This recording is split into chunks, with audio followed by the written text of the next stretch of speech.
Well, the Democrats realize that they're in deep trouble with the American voters. Inflation is at a 40-year high, and gas prices are at an all-time high. And yes, American people care deeply about energy security and economic security and believe that the Democrats are unable to solve any of these problems based on their climate elitist positions and policies. So Chuck Schumer and Nancy Pelosi are desperately trying to do anything they can to try to find somebody to blame. Oh, they blamed COVID, they blamed corporations, they blame the supply chain, they blame the economy, they blame Putin, and now it looks like they're going to do some political grandstanding.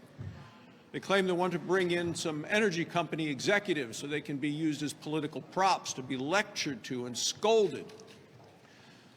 Maybe time for Joe Manchin and I to bring into the Senate Energy Committee, folks, so we can really get to the root causes of the fact that why we are 1.3 million barrels a day of oil less being produced now in the United States than we were just prior to the pandemic.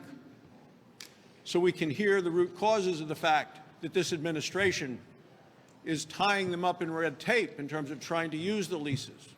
I'd love to hear about how this administration has stopped them from building pipelines to transport energy from where it's discovered and found and processed to get it to market.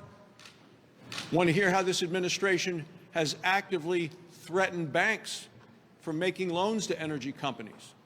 And I'd also love to hear from these energy companies about how many Americans are not able to work because of the policies of this administration to not have America produce energy.